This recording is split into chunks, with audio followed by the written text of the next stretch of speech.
काल की दस्तक। एक चतुर व्यक्ति को काल से बहुत डर लगता था। एक दिन उसे चतुराई सूझी और काल को अपना मित्र बना लिया। उसने अपने मित्र काल से कहा, मित्र, तुम किसी को भी नहीं छोड़ते हो, किसी दिन मुझे भी काल में धर लोगे। काल ने कहा, ये मृत्यु लोक है, जो आया है उसे मरना ही है। सृष्टि का यह शाश्वत नियम है, इसलिए मैं मजबूर हूँ। पर तुम मित्र हो, इसलिए मैं जितनी रियायत कर सकता हूँ करूँगा ही। मुझसे क्या आशा रखते हो, साफ साफ कहो। व्यक्ति ने कहा, मित्र, मैं इतना ही चाहता हूँ कि आप मुझे अपने लोक ले जाने के लिए आने से कुछ दिन पहले एक पत्र अवश्य लिख देना, ताकि मैं अपने बाल बच्चों को कारोबार की सभी बातें अच्छी तरह समझा दूं और स्वयं भी भगवान भजन में लग जाऊं। काल ने प्रेम से कहा, यह कौन सी बड़ी बात है, मैं एक नहीं आपको 4 पत्र भेज दूंगा, चिंता मत करो। चारों पत्रों के बीच समय भी अच्छा खासा दूंगा, ताकि तुम सचेत होकर काम निपटा लो। मनुष्य बड़ा प्रसन्न हुआ, सोचने लगा कि आज से मेरे मन से काल का भय भी निकल गया है। मैं जाने से पहले अपने सभी कार्य पूर्ण करके ही जाऊंगा, तो देवता भी मेरा स्वागत करेंगे। दिन बीतते गए, आखिर मृत्यु की घड़ी आ पहुंची। काल अपने दूतों सहित उसके समीप आकर बोला, मित्र, अब समय पूरा हुआ, मेरे साथ चलिए। मैं सत्यता और दृढ़ता पूर्वक अपने स्वामी की आज्ञा का पालन करते हुए एक क्षण भी तुम्हें और यहाँ नहीं छोड़ूंगा। मनुष्य के माथे पर बल पड़ गई, भुरकटी तन गई और कहने लगा, धिक्कार है तुम्हारे जैसे मित्र पर। मेरे साथ विश्वासघात करते हुए तुम्हें लज्जा नहीं आई? तुमने मुझे वचन दिया था कि लेने आने से पहले पत्र लिखोगे। मुझे बड़ा दुख है कि तुम बिना किसी सूचना के अचानक दूतों सहित मेरे ऊपर चढ़ आए। मित्रता तो दूर रही, तुमने अपने वचनों को भी नहीं निभाया। काल हंसा और बोला, मित्र, इतना झूठ तो ना बोलो। मेरे सामने ही मुझे झूठा सिद्ध कर रहे हो। मैंने आपको एक नहीं 4 पत्र भेजे, आपने एक भी उत्तर नहीं दिया। मनुष्य ने चौंक कर पूछा, कौन से पत्र? कोई प्रमाण है? मुझे पत्र प्राप्त होने की कोई डाक रसीद आपके पास है तो दिखाओ। तो काल ने कहा, मित्र, घबराओ नहीं, मेरे चारों पत्र इस समय आपके पास मौजूद है। मेरा पहला पत्र आपके सिर पर चढ़कर बोला, आपके काले सुंदर बालों को पकड़कर उन्हें सफ़ेद कर दिया और यह भी कहा कि सावधान हो जाओ, जो करना है कर डालो। नाम बड़ाई और धन संग्रह के झंझटों को छोड़कर भजन में लग जाओ। पर मेरे पत्र का आपके ऊपर जरा भी असर नहीं हुआ। बनावटी रंग लगाकर आपने अपने बालों को फिर से काला कर लिया और पुनः जवान बनने के सपनों में खो गए। आज तक मेरे श्वेत अक्षर आपके सिर पर लिखे हुए हैं। कुछ दिन बाद मैंने दूसरा पत्र आपके नेत्रों के प्रति भेजा। नेत्रों की ज्योति मंद होने लगी, फिर भी आंखों पर मोटे शीशे चढ़ाकर आप जगत को देखने का प्रयत्न करने लगे।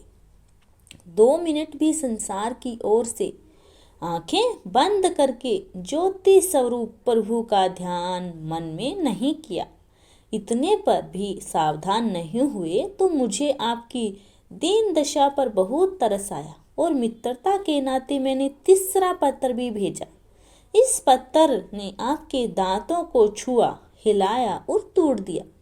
आपने इस पत्र का भी जवाब नहीं दिया, बल्कि नकली दांत लगवाए और जबरदस्ती संसार के भौतिक पदार्थों का स्वाद लेने लगे। मुझे बहुत दुख हुआ कि मैं सदा इसके भले की सोचता हूँ और यह हर बात का एक नया बनावटी रास्ता अपनाने को तैयार रहता है। अपने अंतिम पत्र के रूप में मैंने रोग, क्लेश तथा पीड़ाओं को भेजा, परंतु आपने अहंकारवश सब अनसुना कर दिया। जब मनुष्य ने काल के भेजे हुए पत्रों को समझा तो फूट फूट कर रोने लगा और अपने विपरीत कर्मों पर पश्चाताप करने लगा। उसने स्वीकार किया कि मैंने गफलत में शुभ चेतावनी भरे इन पत्रों को नहीं पढ़ा। मैं सदा यही सोचता रहा कि कल से भगवान का भजन करूंगा, अपनी कमाई अच्छे शुभ कार्यों में लगाऊंगा, पर वह कल नहीं आया। काल ने कहा, आज तक तुमने जो कुछ भी किया है राग, रंग, स्वार्थ और भोगे के लिए ही किया है। जानबूझकर ईश्वरीय नियमों को तोड़कर जो काम करता है वह अक्षम्य है। मनुष्य को जब अपनी बातों से काम बनता नजर नहीं आया तो उसने काल को करोड़ों की संपत्ति का लोभ दिखाया। तो काल ने हंसकर कहा, मित्र, यह मेरे लिए धूल से अधिक कुछ भी नहीं है।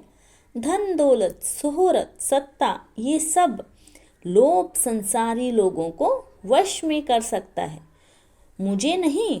मनुष्य ने पूछा, क्या कोई ऐसी वस्तु नहीं जो तुम्हें भी प्रिय हो, जिससे तुम्हें लुभाया जा सके? ऐसा कैसे हो सकता है? काल ने उत्तर दिया, यदि तुम मुझे लुभाना ही चाहते थे तो सच्चाई और शुभ कर्मों का धन संग्रह करते।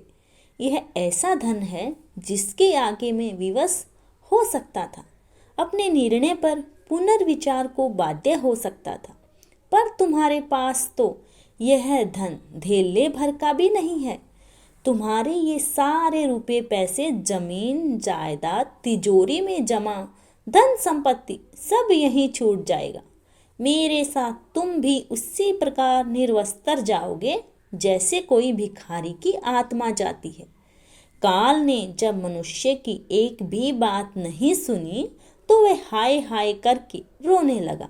सभी संबंधियों को पुकारा, परंतु काल ने उसके प्राण पकड़ लिए और चल पड़ा अपने गंतव्य की ओर।